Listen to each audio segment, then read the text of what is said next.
Welcome to the Rugby Obsession Deep Dive. Today, we're opening up the playbook on, well, the world champion Springboks to really analyze some of the toughest decisions being made right now. Yeah, we're talking about the process of saying goodbye. Exactly. The landscape is shifting, and it's necessary change for sure, but it's also, highly emotional.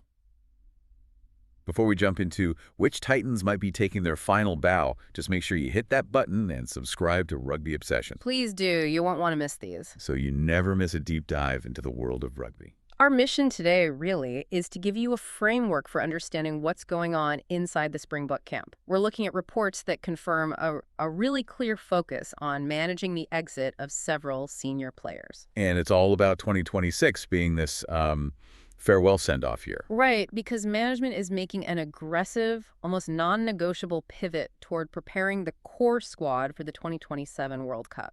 And that 2026 calendar is what makes this so incredibly delicate, isn't it? This is not a year for, experimental rugby. Not at all. We know the Bigs are set for a jam-packed schedule.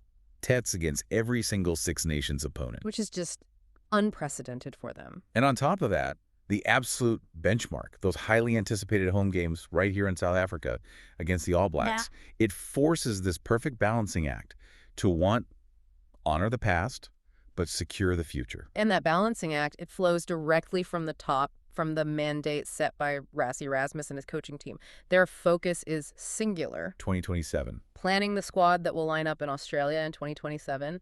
And when that's your primary goal, it carries a pretty harsh consequence. It means some of the guys who delivered 2 World Cups, their roles are changing. They'll inevitably begin to play a, quote, peripheral role to create the space and, the match minutes for the next generation. I get the strategy, but here's where I think the sources offer a bit of nuance. While it sounds ruthless, the intention doesn't seem to be a harsh, immediate cut. No, it's more of a transition. It's a structured, respectful transition. The source explicitly says there should still be, quote, capacity for some stalwarts to feature in 1 or 2 games. A farewell tour, almost. It suggests Rassie gets the value of that institutional knowledge even while he's building for the future. It's not just about cutting. It's a staged handover. You're right to highlight that. It is an acknowledgement of service, but strategically, those 1 or 2 games, they serve 2 purposes. The farewell, obviously. The farewell, and a final chance for the veterans to mentor younger players in a proper test environment. It's about leveraging their experience one last time before all the energy shifts to 2027. Okay, so if we're talking about specific players, we have to start with Makazole Mapimpi, don't we? Absolutely. The veteran wing. He's provided pure gold moments for this team. A finisher who just specialized in scoring the most crucial tries at the most critical times. And his status, especially as a clinical finisher, puts him right at the center of this conversation. But we do have to remember the recent context. Yeah, he missed the end-of-year tour because of a ban for a dangerous tackle playing for the Sharks. That limited his chances in 2025, and, well, it complicates things a bit heading into this farewell year. But even with that setback, what stands out to me is this clear objective for management, this milestone goal. Mapimpi is currently on, 47 test caps. 47 test caps. And the sources say Erasmus has a real desire to see him get to that 50-cap milestone, that half-century mark. For a player who came to international rugby so late, 50 is massive. It cements his legacy, But here's the challenge, and you touched on it, that brutal 2026 schedule. Right. Getting those 3 games is really difficult because the schedule is just stacked with Tier 1 opponents. Right. They don't have a summer test against a lower-tier nation or a midweek game, which is where you'd normally grant those caps. So if every single game is against a Six Nations powerhouse or the All Blacks, are they going to risk losing a test just to get Mapimpi his 50th? That feels like a huge strategic risk. That is the tension, exactly. You're sacrificing immediate preparation for a legacy moment. The sources suggest he's surely going to be afforded some farewell games, but the window is tiny. But the fact they're even talking about it speaks volumes, doesn't it? It does. It shows how much they value his contribution. They want the story to end right for him. Okay, so if chasing 50 caps is tough, let's move to a player who's already blown past that target. Let's talk about Willie le Roux. The Centurion. An incredible achievement, reaching 100 test caps this year. Just amazing for a playmaker whose game is so much about, reading space and tactics. But success breeds succession planning, right? It does. And the sources are clear that he has, quote, already handed over the baton at fullback to the younger guys like Afeli Fassi and Damien Willemse. This shift feels, well, it feels complete.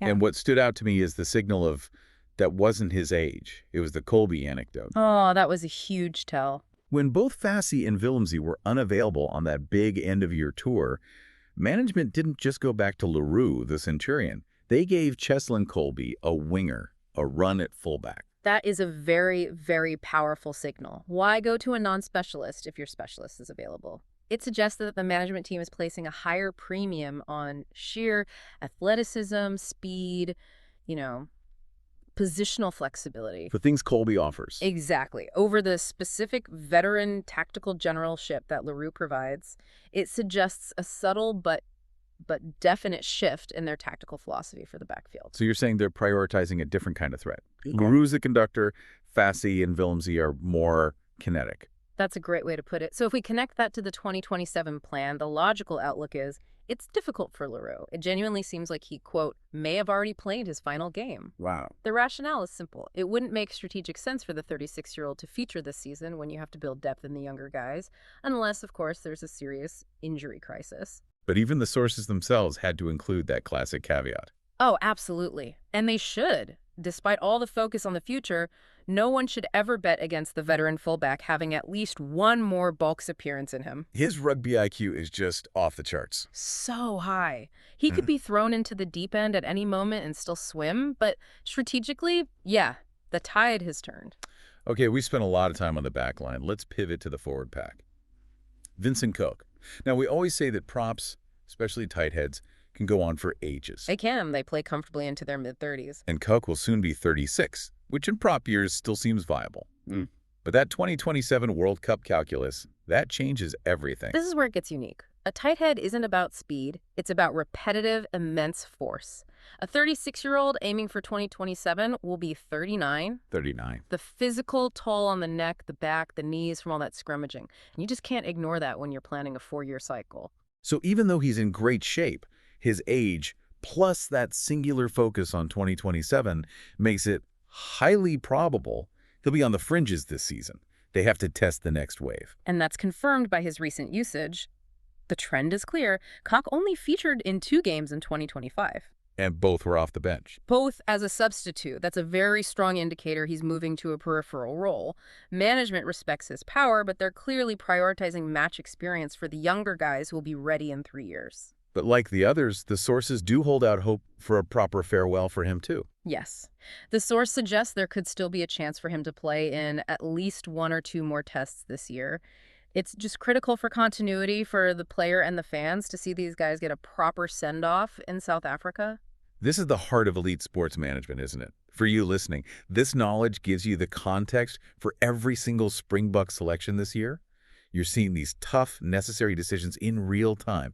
It's balancing sentimentality, giving these heroes their farewells, with the cold, hard strategy of making sure the team is ready for the biggest prize. It takes immense foresight from Rassie.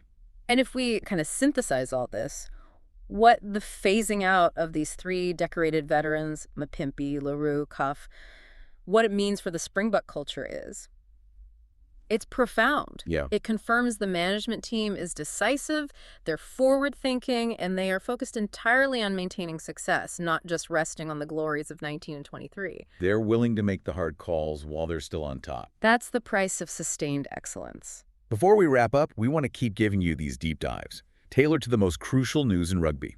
So please, if you haven't already, take a moment now and subscribe to Rugby Obsession. It helps us out a ton and assure you get every new analysis immediately. We really appreciate it. Now, the source itself posed a fantastic question, and we want to put it to you. If Mapimpi, le Roux, and Koch are on this farewell path, which other senior Springboks do you think will be phased out this year as that focus sharpens on 2027? Yeah, that's a good one. Who's next? Let us know your thoughts on who you think is next in line for that difficult conversation. And a final thought to leave you with, which really underscores how hard this all is. Think about the combined intangible experience they are losing. You're replacing Mapimpi's unique electric finishing. You're replacing le Roux's peerless playmaking and vision.